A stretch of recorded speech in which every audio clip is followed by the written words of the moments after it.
श्री परमात्मने नमः। मात श्री नर्मदे हर। जीवनदायिनी माँ नर्मदा, मोक्षदायिनी माँ नर्मदा। इस नर्मदा के पावन तट पर जब तक कोई व्यक्ति आता नहीं, तपस्या करता नहीं, दर्शन करता नहीं, तब तक उसे मुक्ति भी नहीं मिलती, शांति भी नहीं मिलती और आनंद भी नहीं आता। माँ नर्मदा का तट सर्वथा पवित्र तट, और जब तक इस तट पर यह मनुष्य तो मनुष्य, यहाँ तक कि देवताओं को भी आना पड़ा, ऐसा कोई देवता नहीं, ऐसा कोई यक्ष, नाग, गंधर्व, किन्नर, यहाँ तक कि राक्षस भी माँ नर्मदा के तट पर जब तक नहीं आते तब तक उनकी तपस्या की सिद्धि नहीं होती। जितने भी ऋषि मुनि देवतागण हैं, राक्षस भी हैं, उन्होंने माँ नर्मदा के तट पर तपस्या करी है, उसी के बाद उन्हें सिद्धि प्राप्त हुई है।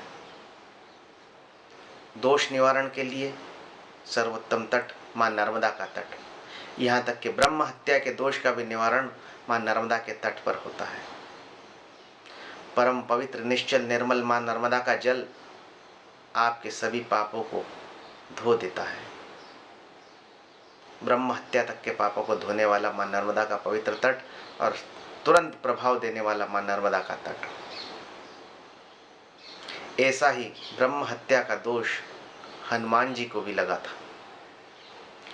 लंका का जब युद्ध समाप्त हुआ, हनुमान जी राम जी के पास अयोध्या में विश्राम कर रहे थे। माता सीता के साथ अयोध्या के राजभवन में हनुमान जी निवास कर रहे थे। अचानक एक दिन उन्हें स्मरण हुआ कि मुझे मेरे आराध्य देव भगवान शिव शंकर के कैलाश पर दर्शन करने चाहिए। राम जी से उन्होंने आज्ञा ली, राम जी को बताया कि मैं शिव शंकर भगवान के दर्शन करने के लिए कैलाश पर्वत पर जा रहा हूँ। राम जी ने आज्ञा दी। अपने आराध्य के दर्शन करने के लिए हनुमान जी निकल पड़े। कैलाश पर्वत पर पहुंचे, शिव शंकर भोलेनाथ के दर्शन करने वाले थे। अचानक उन्हें नंदी जी ने रोक लिया। हनुमान जी ने बड़े आश्चर्य से नंदी जी से पूछा, नंदी जी क्या बात है, आज मुझे आप क्यों रोक रहे हैं? नंदी भगवान ने कहा, लंका में जब युद्ध हुआ, उस युद्ध में रावण की हत्या हुई, कुंभकर्ण की हत्या हुई। रावण कुंभकर्ण ब्राह्मण थे, इसलिए भले ही वो राक्षस थे लेकिन उनके ब्रह्म हत्या का दोष आपको अवश्य लगा, क्योंकि उस युद्ध में आप भी सम्मिलित थे। जब तक आप उस ब्रह्म हत्या के दोष का निवारण नहीं करते, तब तक आपको शिव शंकर भोलेनाथ के दर्शन नहीं हो सकते। हनुमान जी अत्यंत व्याकुल हुए, शोकाकुल हुए और सोचने लगे कि ब्रह्म हत्या के कारण मैं आज शिव शंकर भगवान के दर्शन नहीं कर सकता। ऐसा क्या उपाय किया जाए जिससे मेरा ब्रह्म हत्या का पाप नष्ट हो। यही प्रश्न उन्होंने नंदी जी भगवान से किया। नंदीगण ने कहा, माँ नर्मदा के पावन तट से बढ़कर ऐसा कोई तट नहीं है जहां पर तुम ब्रह्म हत्या के दोष का निवारण कर सकते हो। हनुमान जी नर्मदा के तट की ओर निकल पड़े।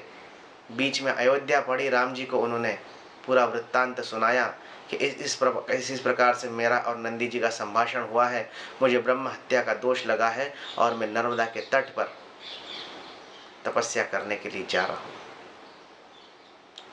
और हनुमान जी माँ नर्मदा के तट पर पहुँचे। माँ नर्मदा के दक्षिण तट पर वर्तमान में आज गुजरात राज्य के राजपीपला जिला हनुमंतेश्वर, आज जहाँ दिव्य मंदिर हनुमान जी का बना हुआ है, हनुमंतेश्वर के नाम से वीर मुद्रा में, श्री मुद्रा में बजरंगबली महाराज के हमें वहाँ दर्शन होते हैं।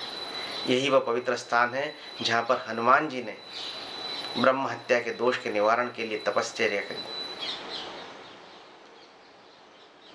राजपीपला जिले में कपिस्थितापुर, हनुमान जी की तपस्या करने के कारण ही इस गांव का नाम कपिस्थितापुर पड़ा। हनुमान जी ने माँ नर्मदा के तट पर तपस्या करी। साक्षात शिव शंकर भोलेनाथ प्रसन्न हुए और हनुमान जी को दर्शन दिए। जहाँ पर शिव जी ने हनुमान जी को दर्शन दिए वहाँ पर एक दिव्य शिवलिंग प्रकट हुआ। उसी को आज हम हनुमंतेश्वर महादेव के नाम से जानते हैं, पूजते हैं। परिक्रमावासी जो परिक्रमा करते हैं उन्हें यहाँ पर अनेक दिव्य अनुभव आते हैं। दिव्य अनुभवों की जो यात्रा है वो नर्मदा परिक्रमा यात्रा है। 3200 किलोमीटर पैदल चलते हैं तपस्वी नर्मदा परिक्रमावासी, और जब हनुमंतेश्वर आते हैं तो उन्हें अलग स्वर्गिक अनुभूति होती है। ये तो रही हनुमान जी की बात। हनुमान जी जब अयोध्या से चले, राम जी ने भी सोचा, मेरे आदेश से हनुमान युद्ध में सम्मिलित हुआ, जब हनुमान को ब्रह्म हत्या का दोष लग सकता है तो मुझे क्यों नहीं, क्योंकि मेरे ही आदेश से हनुमान जी युद्ध में सम्मिलित हुए और रावण का वध तो स्वयं मैंने किया है। इसलिए राम जी भी निकल पड़े। राम जी के साथ में उनका अनुसरण करते हुए लक्ष्मण जी भी निकल गए, और राम जी और लक्ष्मण जी और हनुमान जी को जाते देखकर नल, नील, जामवंत, सुषेण सभी निकल पड़े और हनुमंतेश्वर के आसपास ग्राम जिगोर, कठोरा, पोइचा, यहाँ पर आपको पूर्तिकेश्वर, नलेश्वर, नीलेश्वर और रामेश्वर, लक्ष्मणेश्वर भी मिलेंगे, जहाँ पर लंका युद्ध के ब्रह्म हत्या के दोष के निवारण के लिए राम जी, लक्ष्मण जी, नल, नील, सुषेण, जामवंत आदि समस्त सेना ने तपश्चर्या करी।